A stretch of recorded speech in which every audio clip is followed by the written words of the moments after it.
আসসালামু আলাইকুম, welcome to my page free time Mizan. আমি মোহাম্মদ মিজানুর রহমান মিজান।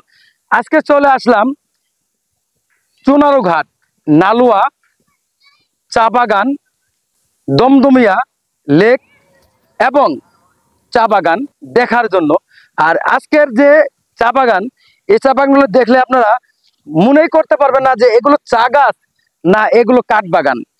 কারণ এত বড় বড় চা বাগান বা চা গাছ আমি কখনো দেখিনি আমার জীবনে, বা আপনারা যারা দর্শক আছেন আমার ভিডিও দেখেন, আমি কখনো দেখাতে পারিনি।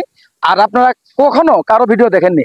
আজকে আমি এই দেখছেন দমদমিয়া লেকে এসি এই চা বাগানগুলো দেখাবো। দেখেন কত বড় বড় চায়ের গাছ, এই দেখেন কি বলবো,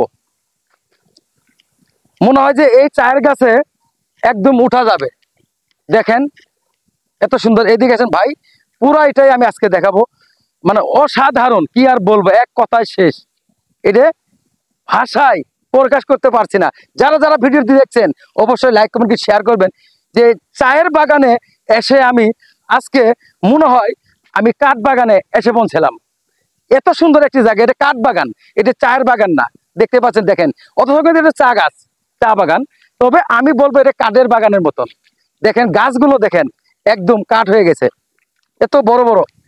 অন্যখানে দেখেছি চা বাগানে চা গাছের যে ডালপালাগুলো শীতের সময় কেটে দেয়, দিয়ে আবার নতুন করে পাতা হয়।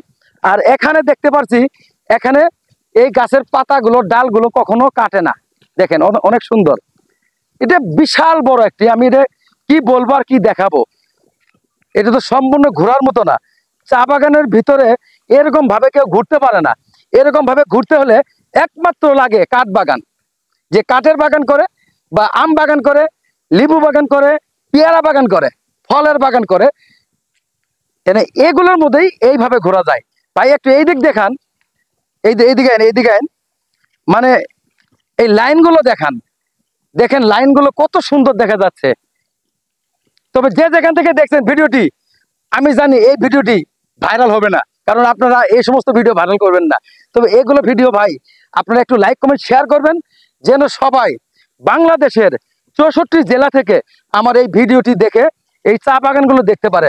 আর আপনারা বাংলাদেশ থেকে যেখান থেকে আসেন না কেন, 64 জেলা থেকে এই চা বাগানে, এই কাঠ বাগানের মতো চা বাগান দেখার জন্য আসলে আপনাদেরকে আসতে হবে মাধবপুর, জগদীশপুর গুলচক্কর। এসে আপনারা যে কোনো রিক্সা, অটো, সিএনজি চালককে বললে আপনাদেরকে নিয়ে আসবে চণ্ডী মাজার।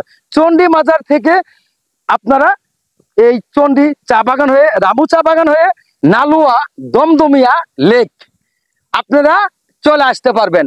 আর এখানে আসলে এক ঢেলে দুই পাখি মারতে পারবেন। কারণ হয়তো বলবেন যে এক ঢেলে দুই পাখি, কারণ হচ্ছে দমদমিয়া লেক দেখবেন আর এই দিক চা বাগান দেখবেন। এই দেখেন কাঠ বাগানের মতন। এটা তো আমার তো আজকে বের হতে মনেই চাচ্ছে না, কি বলবো, কোথায় আসলাম আজ আমি। আজকে ভাই আমি এখানে থেকে যাব, আমার মনে হচ্ছে যে আমি এখানে থেকে যাই। দেখেন ভাই কত সুন্দর, এগুলো চা পাতা কখনো মনে পারে না, কারণ বিশাল বড় বড় গাছ, তো অনেক বড় বড় গাছ না, এগুলো পাতা পারা হয় না, এটা অনেক বড়। প্রিয় দর্শক দেখেন, আমি অনেকক্ষণ হেঁটে আমি দেখালাম। তবে ভিডিওটি কেমন হয়েছে অবশ্যই কমেন্টে আপনারা জানাবেন। তবে আমি আজকের মতো চুনারুঘাট, নালুয়া, চা বাগান এবং এই কাঠ বাগান ধরতে গেলে থেকে বিদায় নিচ্ছি। আমি মিজানুর রহমান মিজান, নালুয়া বাসীকে এবং রামু চা বাগান বাসীকে, চুনারুঘাট বাসীকে আমার পক্ষ থেকে, আমার পেজের পক্ষ থেকে অনেক অনেক ধন্যবাদ এবং অভিনন্দন জানিয়ে আজকের ভিডিও শেষ করছি। সবাই ভালো থাকবেন, সুস্থ থাকবেন, আবারও দেখা হবে যে কোনো ভিডিও নিয়ে পরবর্তীতে। আল্লাহ হাফেজ।